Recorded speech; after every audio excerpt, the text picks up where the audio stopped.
All right, thank you for the songs this morning.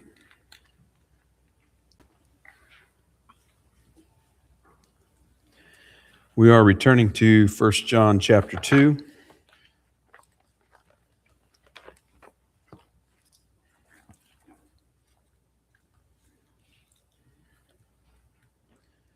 In our series through First John, this is now message number 8, entitled, Do I Love Christ's People?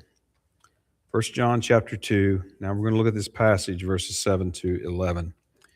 Brethren, I write no new commandment unto you, but an old commandment which ye had from the beginning. The old commandment is the word which ye have heard from the beginning. Again, a new commandment I write unto you, which thing is true in him and in you, because the darkness is past, and the true light now shineth. He that saith he is in the light, and hateth his brother, is in darkness even until now. He that loveth his brother abideth in the light, and there is no occasion of stumbling in him. But he that hateth his brother is in darkness, and walketh in darkness, and knoweth not whither he goeth, because that darkness hath blinded his eyes. Examining or testing ourselves is always difficult, and I think we just fail at it. Either we are too severe, we judge ourselves in a way that's not fitting, or we're too lax, and we judge ourselves in such a way that pretty well seems to accommodate and excuse every problem we have. One of the common errors that we also make in examining ourselves is what we test ourselves against. Paul, writing to the church at Corinth in 2 Corinthians chapter 10, verse 12, wrote, For we dare not make ourselves of the number or compare ourselves with some that commend themselves, but they, measuring themselves by themselves and comparing themselves among themselves, are not wise. He went on to say in verse 17, But he that glorieth, let him glory in the Lord, for not he that commendeth himself is approved, but whom the Lord commendeth. You see, we can always find someone doing worse than us. At least we suppose that they're doing worse than us. We can always find that person to compare ourselves against and make ourselves look and feel pretty good. We can also easily ignore those that are probably doing a good bit better than us. Now, it's important to keep in mind in John's letter that he never bases assurance on comparison against others. How that you measure up to me, or I measure up to you, or someone measures up to Steve, that is never a basis of evidence of authentic faith, nor is it ever a basis for assurance of salvation. Having said that, though, it's not as though John doesn't say anything about our relationships to others, because he does, and he says quite a bit. One of the primary tests of genuine salvation in this letter is whether or not we love each other, particularly those within a local assembly. Now, in the previous message, we focused on the old command in verse 7, and we wanted to discern what John meant by in the beginning and the old command, what old command that he was talking about.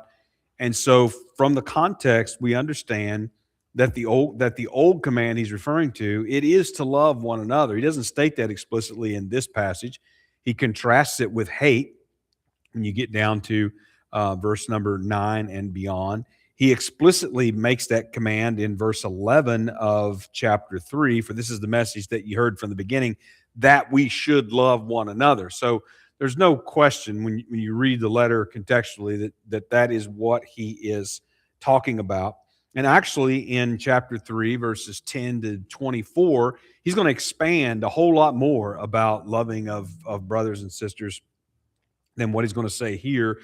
This really functions more as an introduction, because he's going to have this test is going to carry on through the letter. So he establishes in this passage right away, he establishes that continuity and also reveals an objective reality. And if you'll notice, that is a pattern that John has exhibited in this letter and will continue to exhibit. Again, his tests come down to objective evidences, not our memories, not our feelings, not our experiences, and again, not how we compare to others that we know, but it is objective evidence, objective reality. The foundation is, for John, that love has always been God's requirement. It is inherent in his image, in man being created in the very image of God. Love, as we saw, summarizes, and it summarizes in the Old Covenant law. Jesus and the New Testament writers viewed the requirements to love as enduring from the creation. In other words, not something that began with Moses or began with the Old Covenant law. Now, within this passage, verses 7 to 11, John is also going to contrast with hatred. And he's going to once again evaluate a claim that someone professes to be walking in the light, meaning they profess to be a believer, they profess to be saved, they profess to be in Jesus Christ. That's the claim. Now, being in the light necessarily then means loving Christ's people, just as he spoke about that fellowship that he started off with early in chapter number 1. So the love test really begins here, and there's much more to come later. But it is here that we begin to answer that question: do I love Christ's people? Because it is an important evidence of genuine faith in Jesus Christ. Essential evidence of salvation, being in the light, being in Christ, knowing Him, all of these things that John has spoken of. So we're going to we'll start with verses 7 and 8, where John gives this reference to the old and the new. And then in verses 9 to 11, where John evaluates these claims of love. So we'll start here again with verse number 7. Brethren, I write no new commandment unto you, but an old commandment which ye had from the beginning. The old commandment is the word which ye have heard from the beginning. So the commandment right away, he begins by saying, I'm not writing a new commandment. And as I understand, even the word brethren there has embedded within it the idea of beloved. Beloved brethren. I write no new commandment. In other words, John is starting out by saying, this is not a new invention. John has not come up with some new test, some new way of evaluating the authenticity of faith. So it's not novelty. He tells us that the command comes from the beginning. It belongs to God's historic revelation going all the way back to the creation. And we spent time on that in the previous message. And that this love, we could say, has always characterized God's covenant people, those in covenant relationship with Him, those in faith with Him. Now he talks about the beginning here, and we saw how that it can refer to the beginning of the gospel. It can refer ultimately to the beginning of creation. This is the way that we saw that John has used it in this particular instance. The command to love was indeed codified within the Old Covenant law, but that's not the origin of it. And we spent time looking at how John and Jesus and the other New Testament writers, the apostles, how that they interpreted this origin, you might say, of love, placing it prior to the Old Covenant law. So even though it was codified, it was a part of the Old Covenant law, that was not where it began. Now John goes on in verse number 8, and he says, again, a new commandment I write unto you, which thing is true in Him and in you, because the darkness is past and the true light now shineth. Now, when John speaks of a new commandment, there's something new that is being added to the dimensions of this commandment pertaining to love. Now, it's not John's commandment as if John came up with it, but it is a part of the law of Christ, the commandments of Christ. So it's not new in the sense that it makes the other old, that it becomes obsolete. That we saw how that is not that sense as well. But it is new. It's new on the one hand, it's new in realization. It's new in realization because Jesus Christ came in the flesh to this earth and he loved perfectly. He perfectly fulfilled love. So John 15:9, Jesus said, "As the Father hath loved me, so have I loved you. Continue ye in my love." So, in other words, before the incarnation of Christ, we did not have the full manifestation of love in the world. We certainly had example. We even had command once you get to the Old Covenant. But we didn't have a full manifestation of the perfect love of God. And of course, the greatest manifestation of the perfect love of God is one in the Father giving His only begotten Son to die on the cross, and the other is the Son giving of Himself to lay down His life for others. That's the full, perfect manifestation of the love of God. So we didn't have that prior to the incarnation. We had some prophecies pertaining to it. We certainly had some forward looks about it, but we did not have this full manifestation, this perfect love of God seen in the world before Christ came. So in a sense, this command is made new. It is expanded. It is given its fullest expression in the coming of Christ. Christ also, we find, revealed this love to its fullest extent. So in John 15:13, Jesus said, "Greater love hath no man than this, that a man lay down his life for his friends."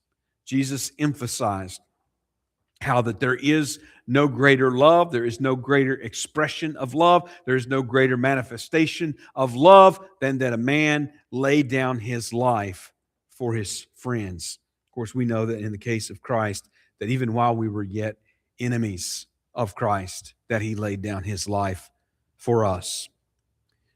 We also have some new dimension here in the sense that Christ created a new institution, as it were, with people empowered to practice this through the indwelling of the Spirit. So in John 13:34, He spoke to the disciples and He said, "A new commandment I give unto you." And again, this is Christ acting as lawgiver, which was prophesied in the Old Testament, giving the law of Christ that supersedes that of the Old Covenant law. "A new commandment I give unto you, that ye love one another, as I have loved you, that you also love one another." John 15:12, He reiterated, "This is my commandment, that you love one another as I have loved you." Now, we have spent time in other passages looking at those one another references and how that within a church body that Jesus began when He was here on this earth, He began these church bodies, these local bodies where believers are come together, they assemble together, they are members one of another, and it is a place where this love is manifested and is demonstrated, and it becomes a visible testimony to the world. That's a new expression of this love command. In other words, there is a way in which this love command is followed and obeyed, and it is lived out. There is a way now that actually didn't exist before this time. So that also is new, a new dimension within this realm of love. And then what also is new is through the indwelling of the Spirit, that new covenant gift of the Spirit, that this love is now actually produced in believers. So in John 13:34, again, a new commandment I give unto you, that you love one another as I have loved you, and that you also love one another. That is not the right, that's the passage I just read. Okay, maybe we'll come back to that in a moment. So the command then that he's talking about, this new commandment, and he says, a new commandment I write unto you, doesn't originate with John. This is Jesus' commandment. This is the law of Christ that he's talking about, that you love one another even as I have loved you. So this commandment then, understood in this context, shows us that this is not external obligation, but it is in fact internal fruit. It is something produced within us. Again, otherwise, it could not be a test of authentic faith. It could not be a test of authentic salvation, because it would be simply some obligation that we were meeting. Now, he also tells us that this new commandment is true in him and in you, in Christ and in you. Again, we see this linkage of if you are in Christ, then you will walk as he walked. He says, because the darkness is past and the true light now shineth. This, and as I understand it, the grammar indicates there that it's passing away, and the true light is shining. Explaining again, John's explaining here why this command is new, or in what ways that this command is new, and essentially he's looking at that redemptive history, how that the old darkness has been defeated, and essentially the coming of the kingdom and the coming of this everlasting light into the world, it is imminent. It is imminent.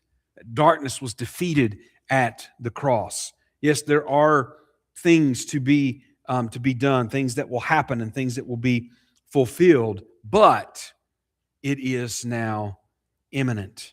So we go from creation to fall to promise to Christ in the churches, and then ultimately to the kingdom and the new creation, this expression of love. And that's why that John explains the newness of the command. So now let's begin looking with verse 9 at the actual test. Once again, he's given us this doctrinal foundation, and now he's giving us the test. Verse 9 says, he that saith he is in the light and hateth his brother is in darkness even until now.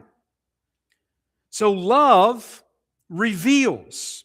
Again, it's an objective evidence, and it reveals whether a person is truly walking in the light or not. Now, we've already studied to this point in this letter to understand that walking in the light means being in Christ, knowing Him, having fellowship with God, all of these things that John has sort of piled up, and they all have their different instances, but essentially they're pointing to the same thing, that we might say just genuine salvation. John immediately applies this truth that he brought out in verses 7 to 8. This isn't new. It's old. In other words, it's enduring. It does have some new dimensions. It does have a new expression in this time when the churches exist in this age. So it does have some aspects that are new, but it's not a totally new command, as if it did not exist before. And now he says that it comes because the darkness is passing away. The darkness has been defeated. And he that says he's in the light and hates his brother is in darkness even until now. So, what do we see? Reality, we see profession or claim, and then we see exposure of that is false. He that saith, again, John is examining a profession. Someone claims that I'm walking in the light. I know Jesus Christ. I love him. I am in fellowship with him and the Father. Someone says that. And the evidence is not in the words that they speak, but rather in their actions and in a test of their love. One says they're in the light, but then hates his brother. Now, again, in this context, he doesn't just use neighbor, he doesn't just use friend. The idea is that there is a connection. There's a familial connection. Now, he's not talking about biological brother and sister and father and mother, that sort of familial connection. But again, it is the brethren, it is the brotherhood, it is those that are in Christ, Christ's people. So the claim is, I'm in the light. The reality, on the other hand, is I hate my brother. Then what's John's conclusion? If this be the case, then John says he's in darkness. He's not in the light. He's claiming to walk in the light, but he's not in the light. He is in darkness. It goes right along earlier with where he said, simply put, he's a liar. He is deceived. And we saw parallels to this in the earlier tests.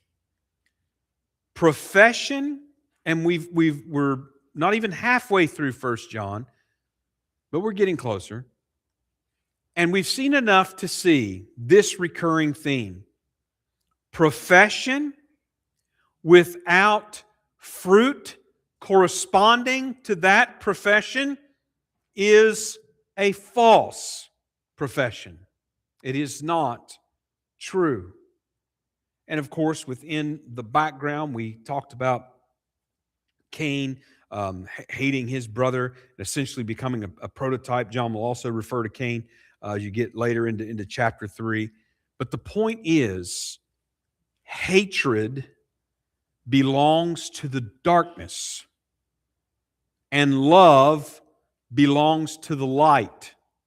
And you can't have a mixture between them. The light does not produce hatred, and the darkness does not produce love.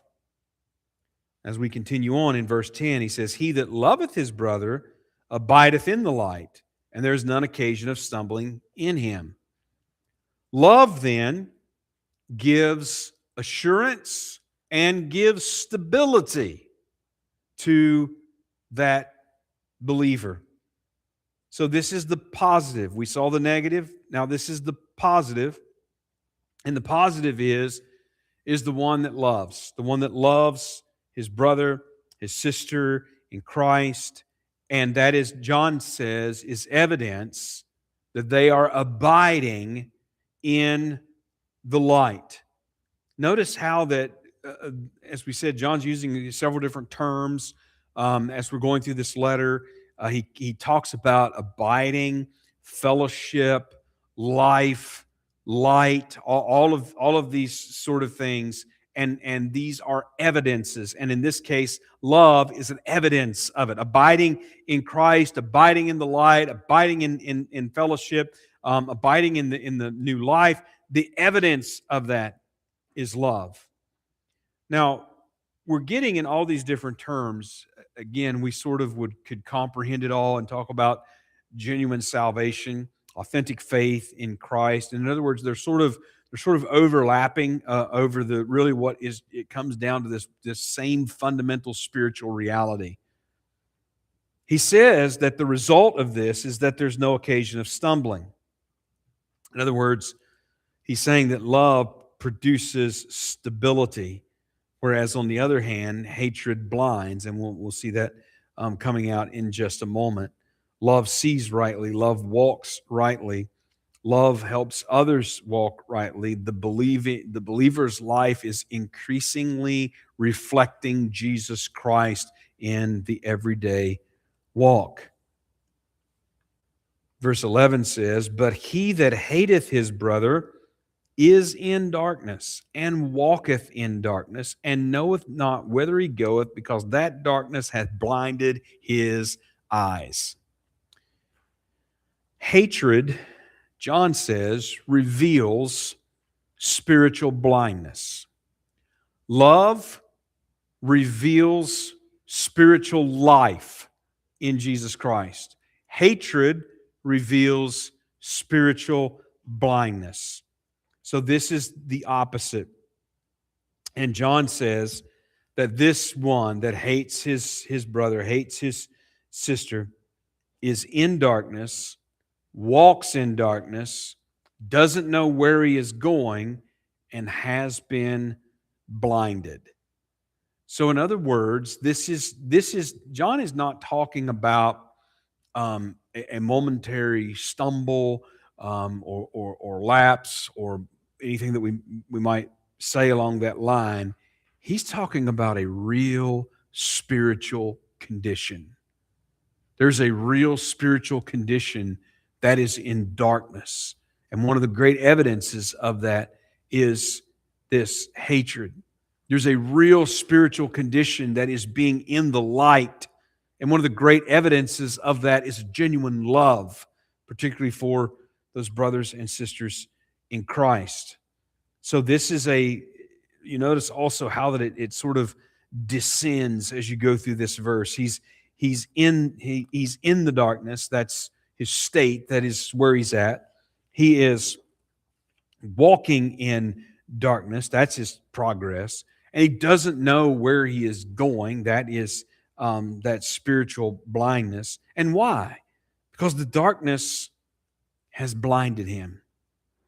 And probably one of the realities that is just not grasped as much as it should be is that sin corrupts our minds, our thinking, our understanding, what we see and what we hear.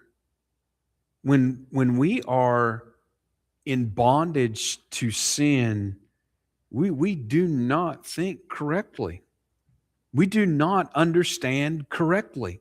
We do not see correctly. Sin affects our perception. Darkness has blinded him. Hatred corrupts our judgment. And that darkness only produces and leads to more darkness.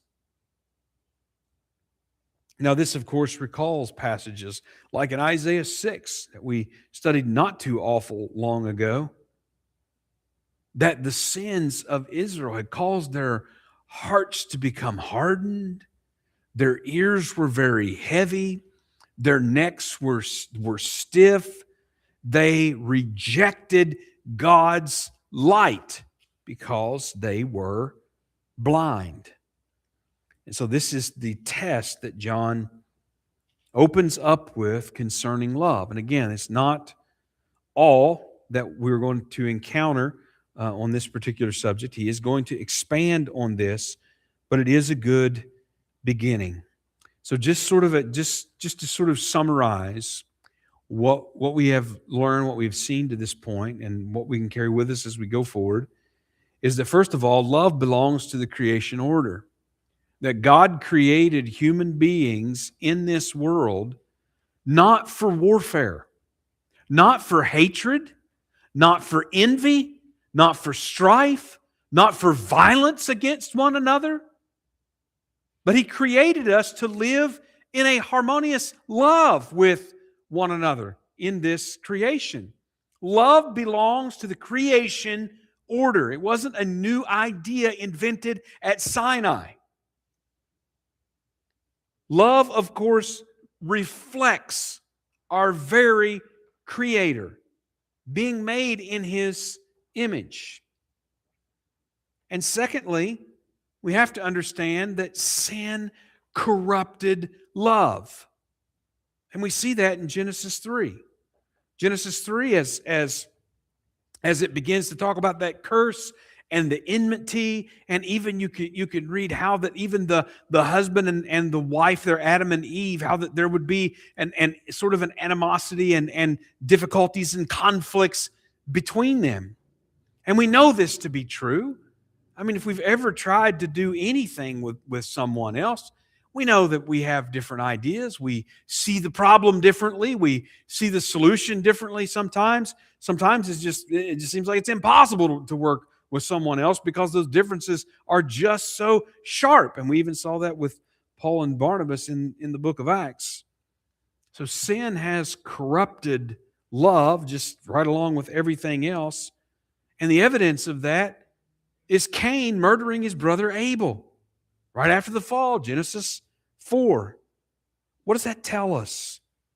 That the fall and that depravity and that sinful nature produces hatred, something which in the lives of believers has to be put to death, along with all the other sins that are common to our flesh.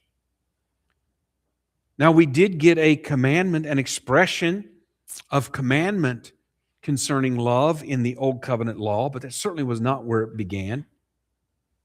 And in Jesus Christ Himself, we have seen the manifestation of the perfect love of the Father, with the cross obviously becoming the fullest revelation, the fullest expression of the love of God. We've also seen how that the Spirit reproduces Christ's love. And if you look ahead to Galatians 5, we find that that is the fruit of the Spirit, love. That is the fruit that the Spirit produces, love. Love is the evidence, therefore, not the cause of regeneration. You are not saved, I am not saved, because we are just such loving, friendly people. That's not the cause of our regeneration. But if we are truly regenerated, then we very much ought to be loving and friendly people. And then we see John even stretches. This is one of those passages that he goes from the very beginning, the foundation of the world, into the new creation. He just spans the whole darkness. That darkness will completely disappear. Hatred will completely disappear. You know what is not going to have any part in everlasting life? Hatred.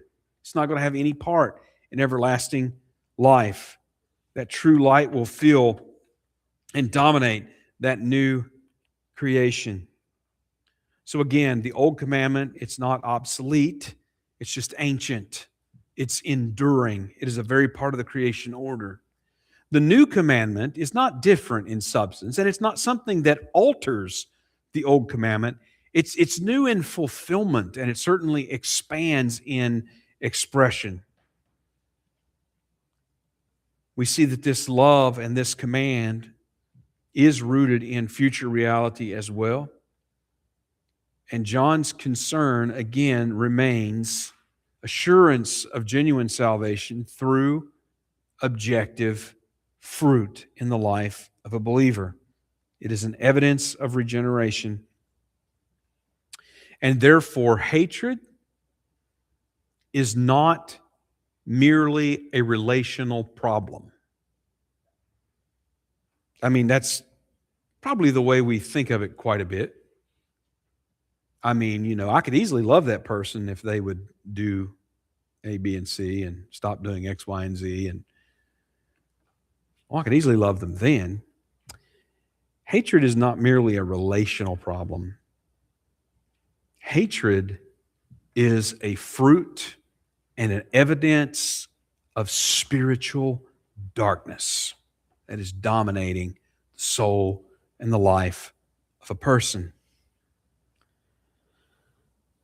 So, how do we know if we love Christ's people? I mean, if we are in Christ, if we have fellowship with Him, if we love God and we keep His words, then John's saying we will love our brothers and sisters in Christ.